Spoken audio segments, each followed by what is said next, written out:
Okay, so let us get started, and we will now examine a few other issues that we will have to handle while using RMA. So far we had looked at the schedulability criterion, and we had looked at how to handle self suspension, effect due to context switching, and so on. One thing that in a practical situation we have to handle is that there may be few aperiodic or sporadic tasks. In every non-trivial situation we will have them. Several examples of such tasks we had seen earlier. For example, handling some exceptional events like fire condition, so on, or a robo finding an obstacle. These are examples of such tasks. Now, one thing is that we can't really assign a very high priority to these tasks, and also another thing is that how do we convert this aperiodic and sporadic tasks into periodic tasks, because the rate monotonic analysis, it assigns the priorities based on deadlines. And if we just assign high priorities to sporadic tasks, our schedulability results become inapplicable. Not only that, by assigning a high priority to sporadic tasks, when a burst of sporadic tasks arise, many tasks would miss their deadlines. And many situations the low priorities can also not be accorded. We can't just say that all sporadic tasks are low priorities, because then the sporadic tasks might miss their deadlines, and the sporadic tasks can also be critical, for example, fire condition handling. So, this is a tricky situation actually. We can neither make the sporadic tasks very high priority, just arbitrarily assign a priority 1 or 2 to sporadic tasks, because that will not only make our schedulability results inapplicable, but also whenever there is a burst of sporadic tasks, some tasks will miss their deadlines. We can neither assign them low priorities arbitrarily, because sporadic tasks will miss their deadlines and they might be critical. So, the one which is supported or which is being used in most of these real applications are the aperiodic servers. Now, let us investigate little bit about the sporadic tasks themselves. Actually, there are two types of sporadic tasks that a system can have. One is a very high priority task called as which results from handling certain emergency events like fire condition. There can be non-critical sporadic tasks, for example, logging activities. The logging activity can arise as soon as some task completes, right. So, it can arise arbitrarily. So, both of these are sporadic tasks. Now, the activities such as logging, this can be deferred, this can be delayed when there is a transient overload, but the high priority tasks which arise due to emergency events, they have to be completed. The background jobs like logging, they have long response time. If the logging takes after a minute or 2 minutes does not matter, but the high priority, the emergency events must be handled within few milliseconds or microseconds as the situation may be. So, the way it is handled is that the high priority tasks are converted into periodic tasks by the aperiodic server technique, whereas the background jobs, the non-critical tasks, are assigned low priorities. Now, let us look at this aperiodic server technique. So, the role of the aperiodic server, this is a component, basically add-on component to a scheduler. The role of this is that it is reported about all aperiodic and sporadic tasks that arise, and it sends them to the RMA scheduler at appropriate times. So, just observe that the aperiodic server is a add-on component to a RMA scheduler. Every aperiodic and sporadic tasks are sent to the aperiodic server, who might keep some of them waiting, and as and when it feels necessary, it will pass them onto RMA scheduler. And we will see that that makes them into the high priority tasks will become periodic tasks. So, the way it will work is that the aperiodic server, to start with, will deposit one ticket, and this ticket, if it is consumed, will be replenished after certain replenishment time. So, this is a designer decision, the replenishment time when a ticket is replenished. So, this periodic replenishment of the ticket actually makes it a periodic task, right, because at best in this period only one task will be sent. If a ticket is available, the task is transferred to the RMA scheduler. If no ticket is there, then the aperiodic task will keep on waiting until the ticket becomes available. So, sometimes the ticket may not be used, right, because no aperiodic task occurred at that time. So, if a ticket is already there, it will not be replenished. Otherwise, no, there will be too many tasks coming into the RMA scheduler. The replenishment will occur only if the ticket has been consumed. If for some duration the ticket was not consumed, it will not be replenished. So, still at best there will be one ticket any time. Ticket is like a fake task. No, ticket is a pass. If a pass is there, the task will be allowed to go in. So, RMA scheduler will see it as a task only, a ticket. No, RMA scheduler will not see the ticket. RMA scheduler will only see the task. So that the schedule, we have to make the schedule of RMA scheduler beforehand. So in that schedule, no, RMA, the schedule is not constructed beforehand. The priority is assigned beforehand. So here the priority of the task will be the same as the replenishment time. That will be the rate. So at what rate replenish? Assign a priority to the ticket beforehand. Not ticket, to the tasks.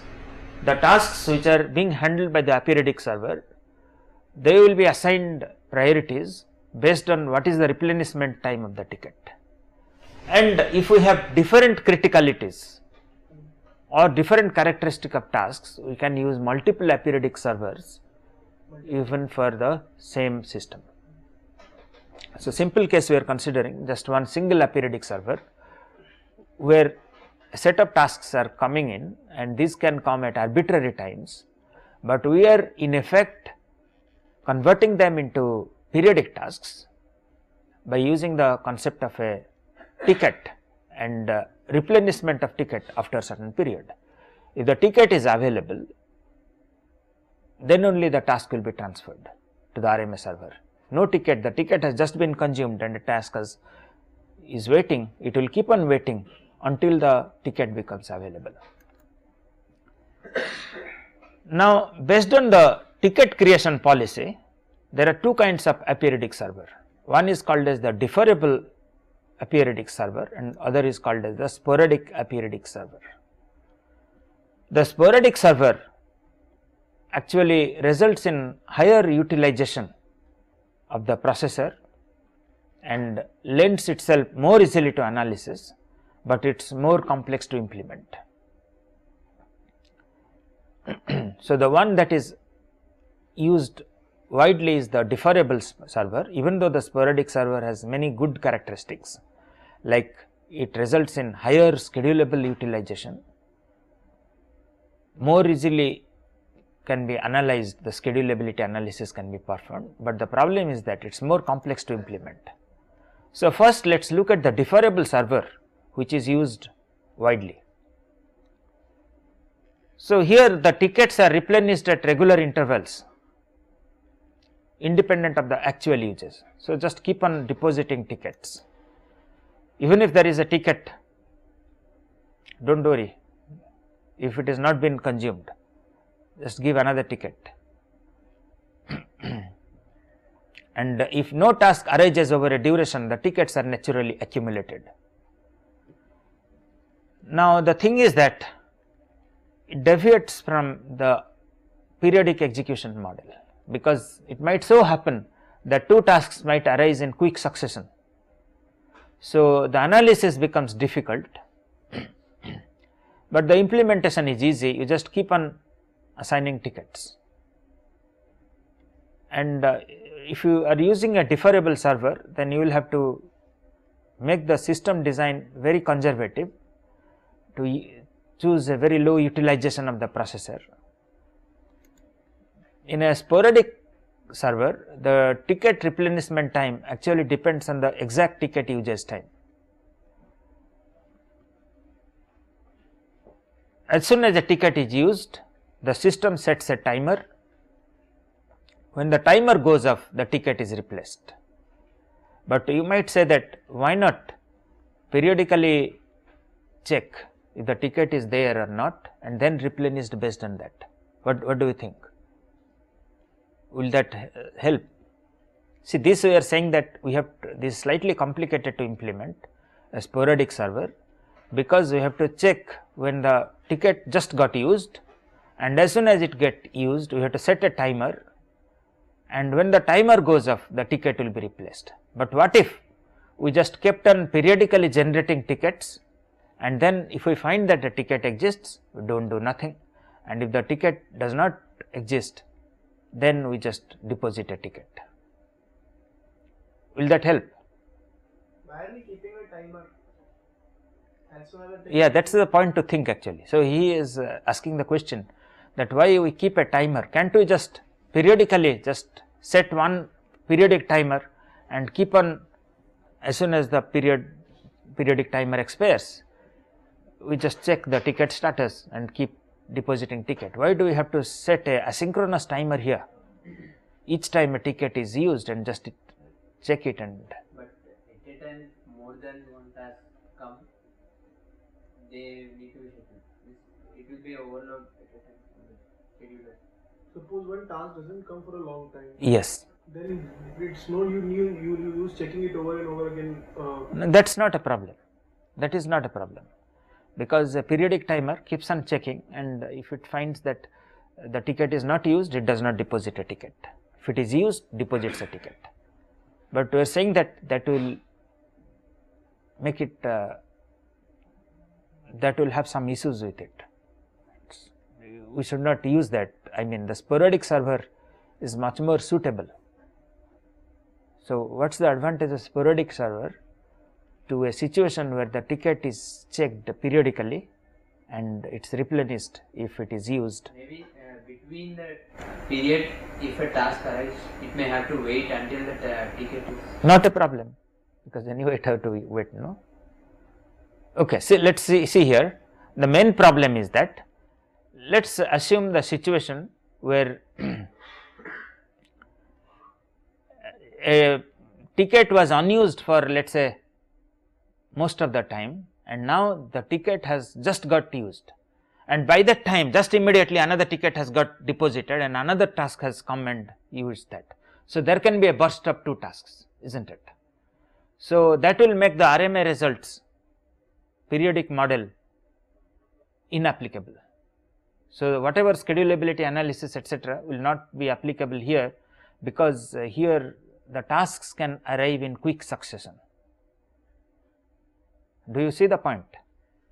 The ticket was unused, and then as soon as the task came and it was passed on to the scheduler, just after that we have checked periodically by that time and then deposited a ticket, and by that time another task has come and we just had a pass with the ticket, and quick tasks successively can get in.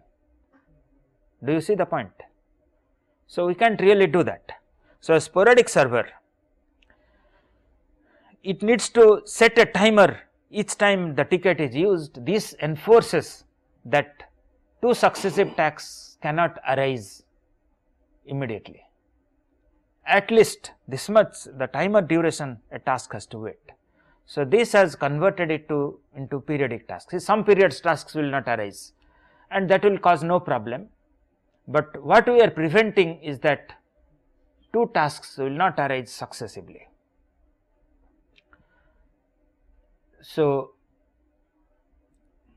here if we use a sporadic server, the utilization of the processors can be made high, and for very critical tasks and so on, we can use the sporadic server technique.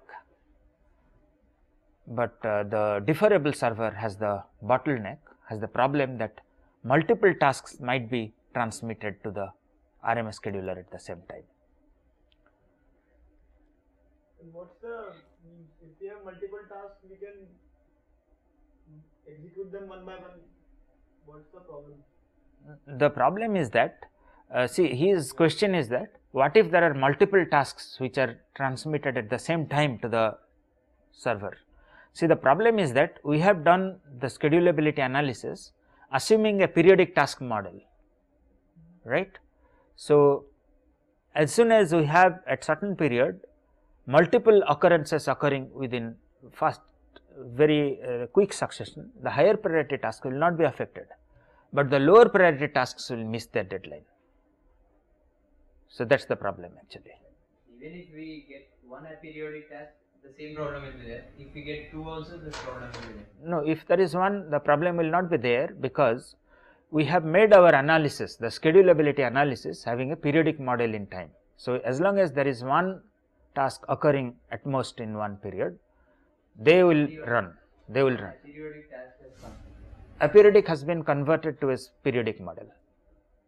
So, in some periods the aperiodic task is considered, some periods aperiodic tasks do not exist. So, that slot is unutilized, or not slot actually. So, there we do not have to consider the aperiodic task. Is that okay? Okay. So, let us proceed. So, the sporadic server has many good properties, guarantees a minimum separation between tasks, and helps consider a sporadic task as a periodic task for schedulability analysis and priority assignment. But the only problem with the sporadic server is the complexity in the implementation of setting a periodic timer each time. So, unless it is required, the sporadic server is not used. The deferrable server is more efficient. Now, let us see another situation, especially relevant to small embedded systems.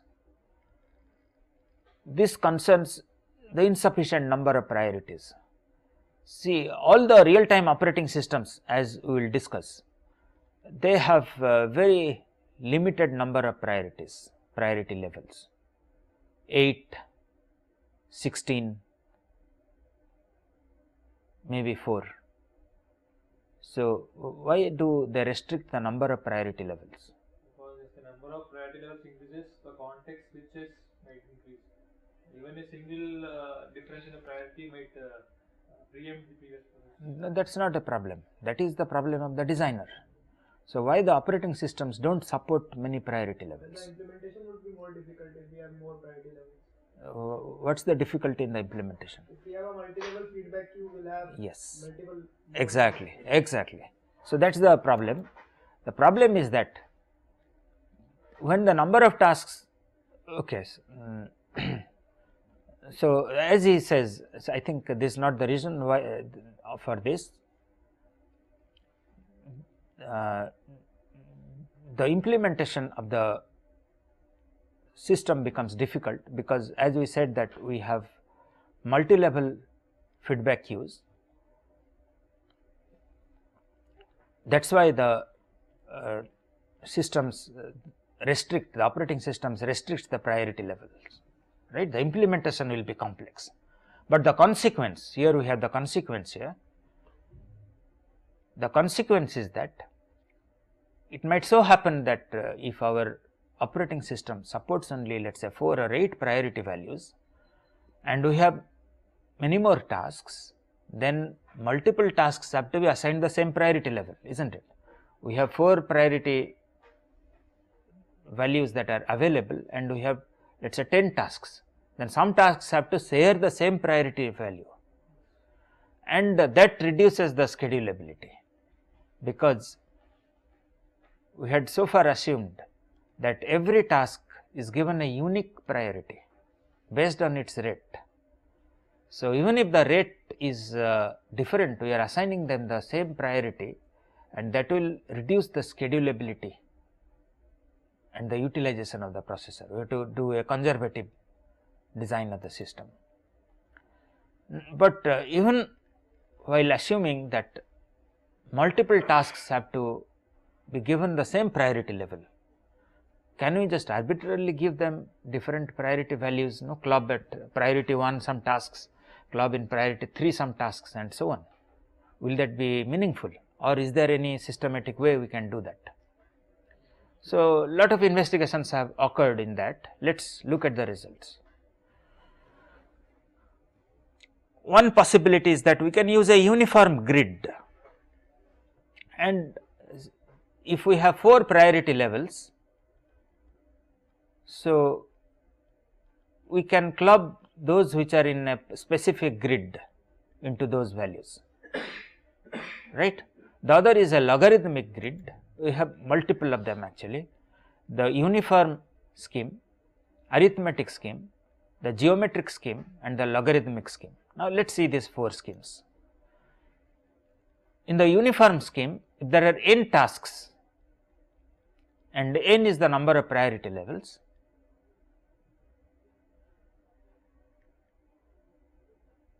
n is definitely larger than n, that is the situation we are considering. Okay, then we should have capital N by n. So, there is a mistake here. So, capital N by n number of tasks are to be assigned to each level, right. Uniformly we are assigning. So, we are trying to make the number of tasks similar at each priority level. So, if we have 8 tasks and 4 priority levels, we are assigning 2 tasks per priority level.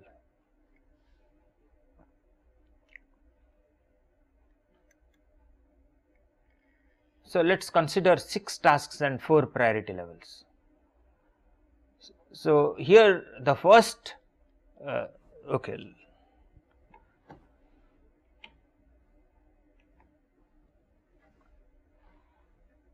So, for the see the number of I think this is all right actually, is it? Not really actually, yeah.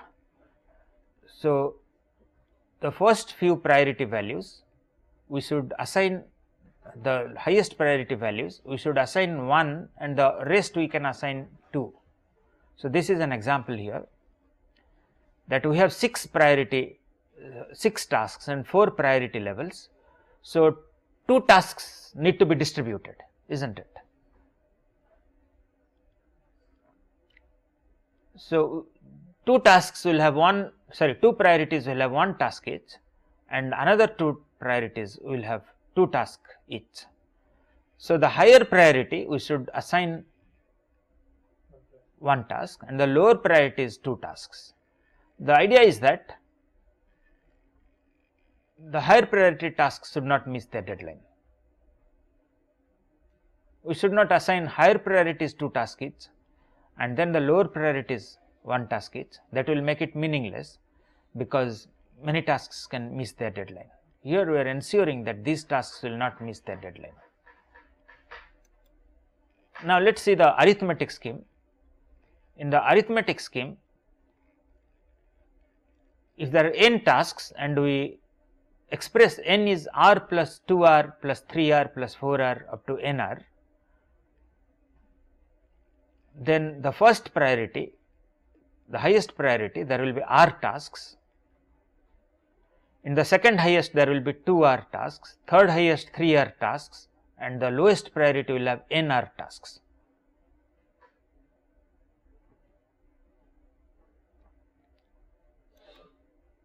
And it has been found that the arithmetic is more schedulable than the uniform scheme, it works better. the arithmetic works better than the uniform scheme.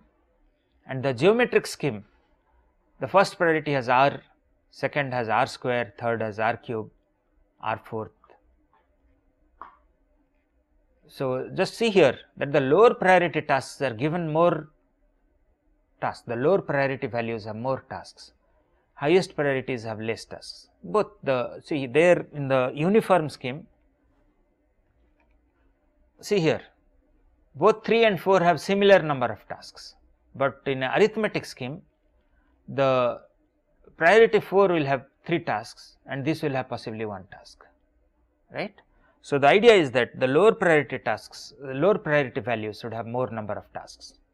So, both the arithmetic and geometric scheme, and we can also have a logarithmic scheme, and the experimental results show that this is the one which is works best. The idea is that the shorter period tasks should be allotted distinct priority levels as much as possible, and the longer period tasks they can share priority values. So, let us assume that the maximum period is P max and the lowest period is P min, and there are n number of tasks. So, we just find P max by P min to the power 1 by n is, let us say, r. Then once the r has been found, we assign them in r, r square, r cube up to rn. So, this is an example. So, let us say P min is 1 millisecond and P max is 100,000 and the number of priority is 32. Then r works out to be 1.43 and the grid lines become 1, 1.3, 2.04, and then based on the tasks which fall in the grid line, they are assigned that priority level. But again, there are issues here. What if some grid lines are not occupied? So, some priority values are not used, is it?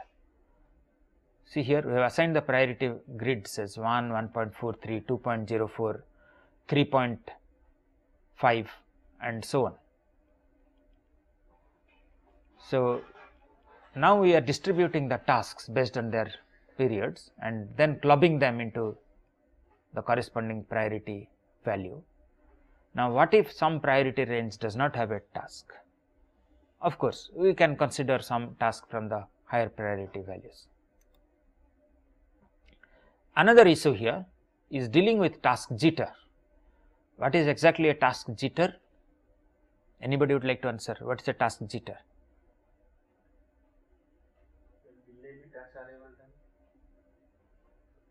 Okay, it says delay in task arrival time. Anybody would like to answer any different way? What is a task jitter? The difference in the delay between two successive arrivals. No, that is what he says.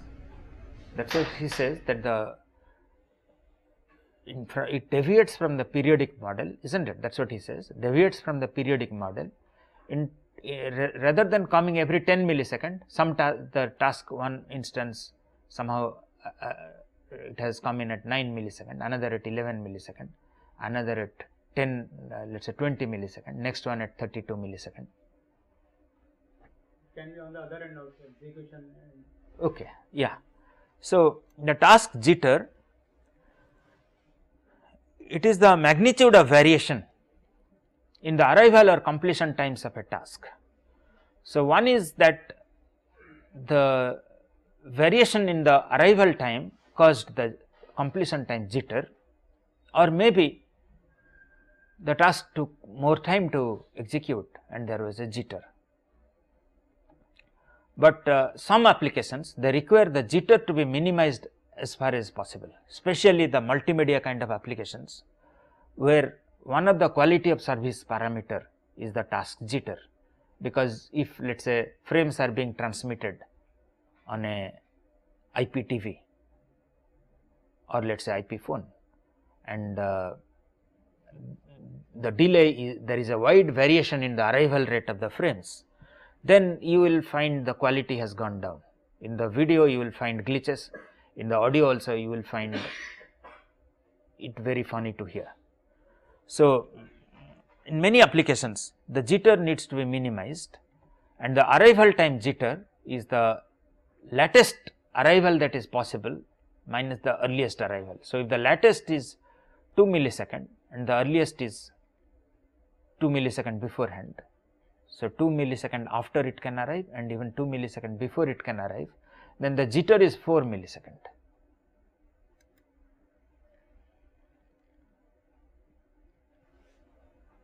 So, how do we deal with jitter? Because the scheduling algorithm should try to minimize the jitter. One solution is when we have a small number of tasks, or we have a set of tasks that are the utilization of the processor is low, highly schedulable set of task. So, the tasks which are very high jitter requirement, we can assign them high priorities, so that even they are come in little late, arrival time jitter, still they will complete before the required time.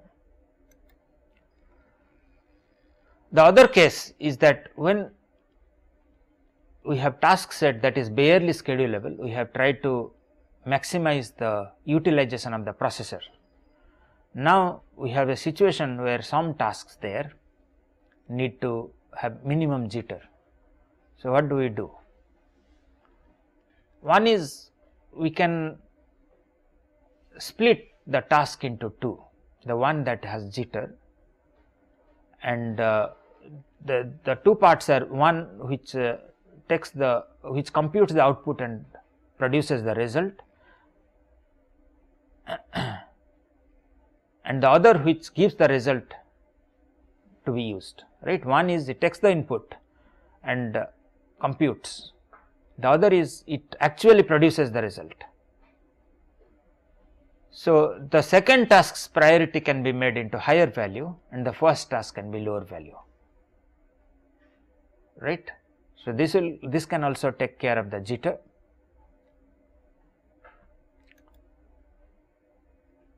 But what if the arrival time jitter is there, then how do we handle? Because of arrival time jitter also, the deadline may get missed. Exactly. See, let us just answer his question. So, what he is saying is that the completion time jitter is caused due to arrival time jitter, right. Now, when there is a arrival, when there is a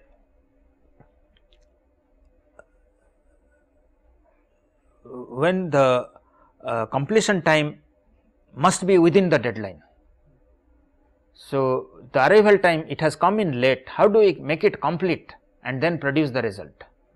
So, what we are saying here in this, when the schedulability is low, what we are saying is that, see, the task can be completed, the main processing can be completed and when required, but finally the result that is actually passed out should be completed the earliest.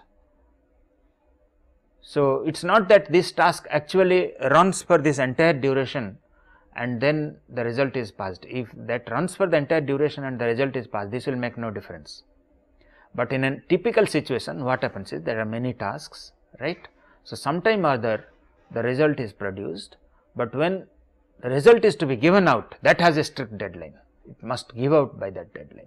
So, this can be applicable if the completion time jitter is because of some processing delay or something? No, it can be due to arrival time jitter also.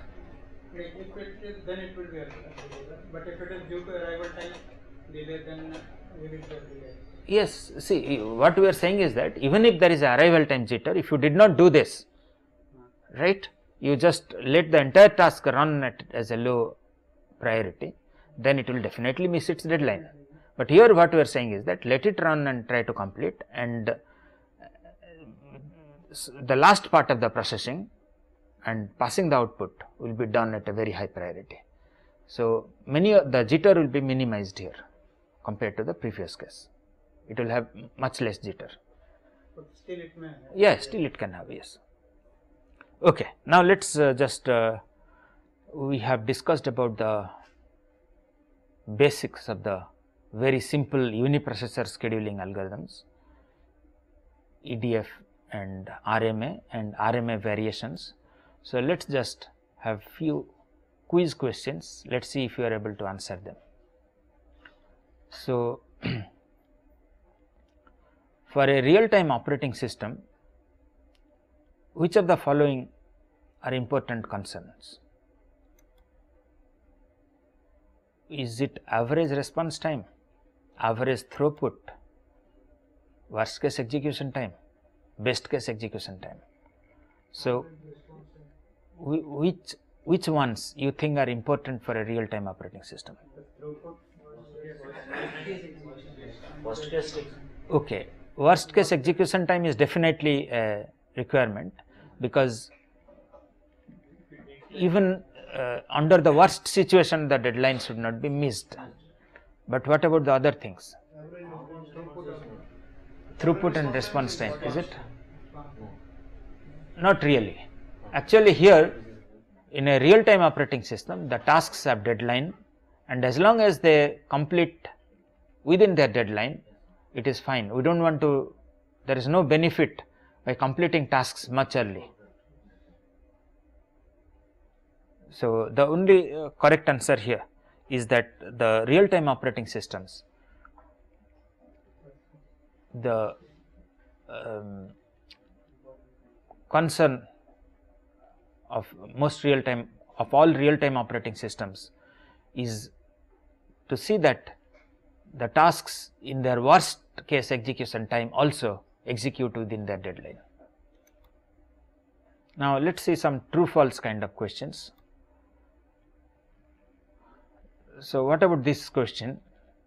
So, suppose I give you a statement saying that the cyclic scheduler is more proficient compared to table driven scheduler. You know about a table driven scheduler, right, where the schedules are stored, whereas and as soon as the task completes, the scheduler wakes up and tries to execute the next task, whereas in a cyclic scheduler it is based on the minor frames, the scheduler wakes up. So, what do you think?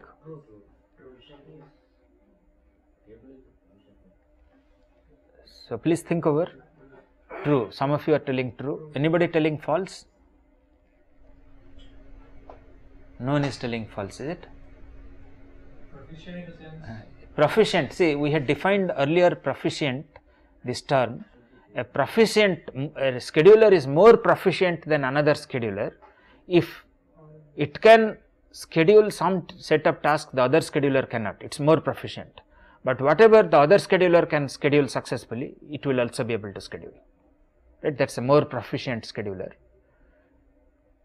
One scheduler is more proficient than another if it can schedule all set of tasks that are scheduled by the other, but there can be some tasks which more proficient scheduler schedules, but the other less proficient scheduler cannot do that.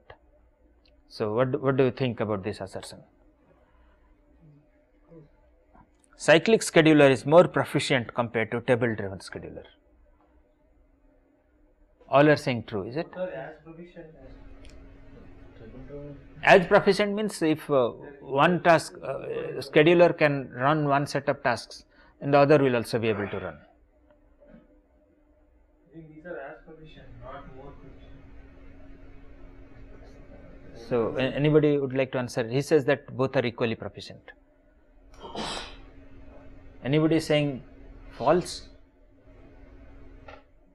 That table driven is more proficient than cyclic scheduler? No one thinks so, is it? Actually, the table driven scheduler is more proficient than the cyclic scheduler. This is a false statement. The reason is that in a cyclic scheduler, a part of the minor cycle or the frame is wasted, right. It schedules only at the frame boundaries. So, parts of it the CPU remains unutilized, whereas in a table driven scheduler the utilization is 100%. So, if the table driven scheduler can construct some schedules, the cyclic scheduler may not be able to have a schedule for that. But the reason why cyclic schedulers are used overwhelmingly is that it is much more efficient. The implementation is very efficient. You just need a periodic timer, just keeps on giving those frame boundaries. Whereas in a acyclic, you have to set up a aperiodic timer each time for a table driven scheduler.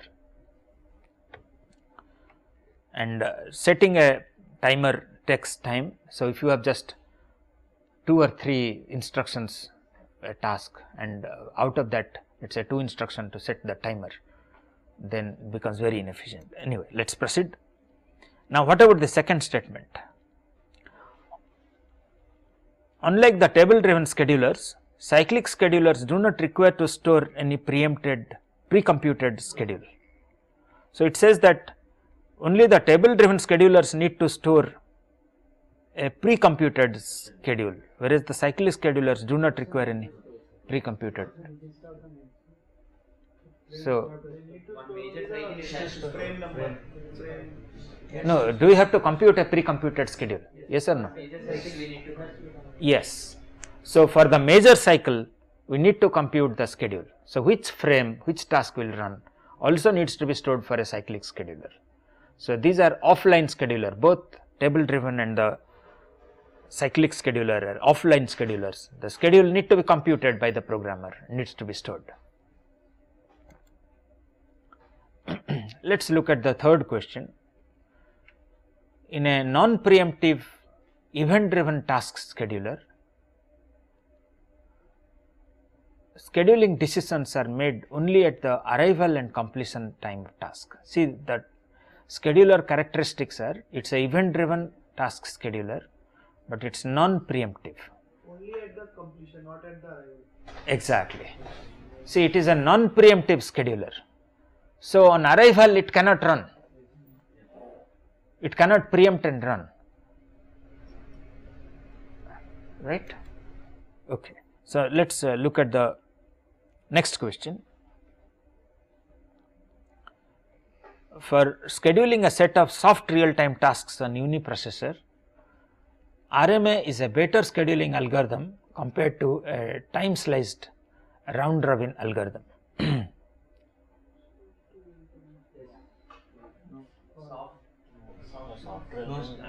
Okay, just a clarification on the previous question. I think see here, this question here, in a non-preemptive event driven task scheduler, the scheduling decisions are made only at arrival and completion of tasks. Only at completion. So, even if a task arrives, you will keep it waiting until nothing completes, is it? So, if nothing is completing, let us say no tasks are running. So, that means you will not even invoke the scheduler, is it? So, here also both the arrival and completion times will be considered, because as soon as a task arrives, it will not preempt, but if the CPU is idle, it should be taken up for scheduling. So, the scheduling points are both the arrival and completion of tasks for this also.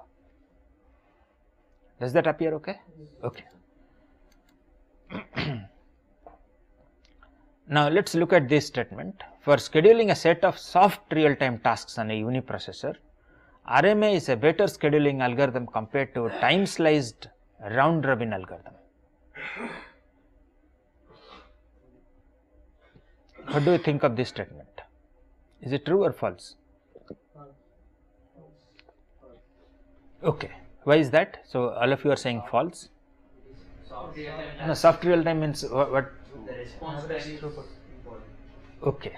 Yeah. Average response. Exactly. Exactly. The number of tasks that complete per unit time is important here. So, throughput etc. these become important parameters, and the round robin time sliced round robin is a better algorithm for soft real time tasks.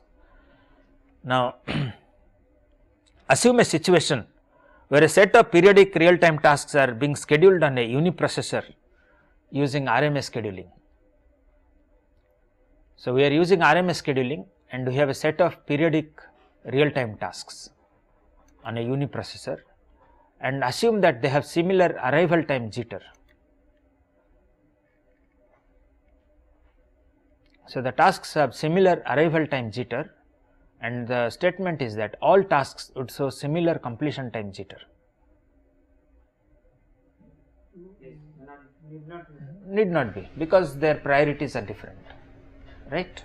So, the lower priority tasks might show larger jitter. So, you are saying that, see, they have similar or the same arrival time jitter for different tasks, but the completion time jitter might be different because the priorities will be different. Now, let us do one problem, not a problem actually, just a thought type of question. You have to give an example, not example, you have to identify a constraint on the task set which will make RMA as proficient as EDF. We have to give a constraint on the task set which will make RMA as proficient as EDF, or in other words, we have to give some types of tasks for which RMA and EDF produce identical schedules and they have similar schedulability results. The schedulability analysis becomes similar for them. Can you think of some task set? The period and deadline are same. No, but for that also EDF will be more proficient, even if the period and deadline are same. Harmonics. Yeah. It's a harmonic. Okay, any other answer? That should be scheduled on 0 phasing. No, that does not matter, because he says no that period deadline are same and 0 phasing, but still EDF can produce a more, it can be more schedulable, it is optimal. Something which is not scheduled by RMA can also be scheduled by EDF. But one thing is that when the tasks are harmonically related, RMA is as good as EDF. They will produce similar schedules, the schedulability check is the same. The constraint on the task set is that their periods are integral multiples of each other. Now, let us see this question. Please tell whether this statement is true or false. In any implementation of EDF, the scheduler needs to frequently examine the ready queue of the tasks at regular intervals to determine which task to start running next.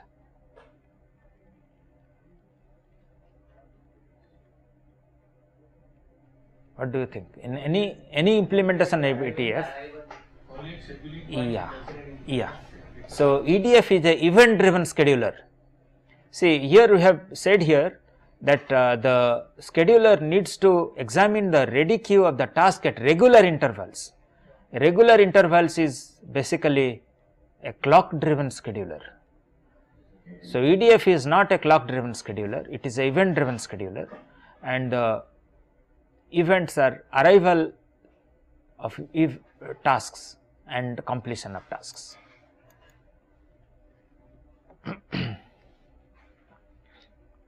So, we have so far considered a very simple situation where we considered tasks that run independent of each other, but tasks actually need to share results with each other. One task computes some result, passes on to another task, takes some previously computed result, and so on. So, the only resource we considered so far is CPU, but tasks need to share many other types of resources. For example, they can use files, memories, data structures, and these are non-preemptible resources. And in the operating system literature, they are called as critical sections. But these are resources. Why are they called as critical sections? Because you have done, all of you have done an operating system course. What is a critical section? If one enters this, like, then nobody else can access it while it is being used by another. So It's critical because if multiple people want to use it in a different way, it may create havoc. unwanted. Like, because reading and writing is done, so like Okay. consistency is necessary in those sections. Okay. The task is depending on someone else. It's not executing by themselves. It's depending on some other. No, that's okay. But we are saying that these are non-preemptible resources. What it means is that as long as the task starts using the resource, it must complete the use, and then another task might start using it. So, until it completes its use, another task cannot use it. So, these are called as critical sections. So, why are these critical sections? So, is it a section of a code, or is it, what do you think? Okay, just think about it. Why is it called as critical section? It is a resource basically. It is a resource.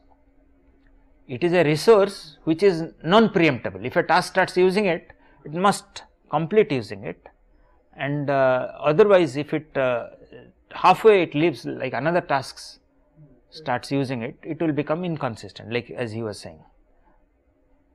So, normal operating system questions like give an example of a critical section and show how it will become inconsistent, so on. We will not go into that. And a normal operating system solution is to use semaphores to enforce that tasks use the non-preemptible resources, the critical sections, without really preempting each other, right. But this solution of semaphores worked well in the traditional operating systems, but it does not work well in the real time situations. There are two main problems. One is called as priority inversion. Priority inversion is a problem, no doubt, but it is something which is not really can make a task miss its deadline. The one that is the severe one is actually unbounded priority inversion. So, when a resource needs to be shared in exclusive mode, a task is blocked by a lower priority task which is already holding a resource. So, that is the situation called a priority inversion. This is a term which we will use very frequently. So, a lower priority task is able to run, whereas a higher priority task will have to wait just because the lower priority task is holding the resource, right. So, the lower priority task is causing a priority inversion. So, we will just discuss in the next lecture about the consequences of priority inversion and the unbounded priority inversion, and the most celebrated example of the priority inversion is the Mars Pathfinder, where they had this same thing. The priority inversion almost caused the mission to fail, but they could we will discuss about this next time, that the Mars Pathfinder, they could once it started malfunctioning, they debugged it and found that actually a priority inversion flag was not set. So, the operating system was not considering the priority inversion, how to handle this using the priority ceiling protocol, and once the flag was set, then it started operating, the mission was rescued, right. So, we will discuss this in the next class and see the problems that unbounded priority inversion causes and the solutions to it, and the schedulability analysis that we need to do for these solutions. So, that we will discuss about next lecture. We will stop now. Thank you.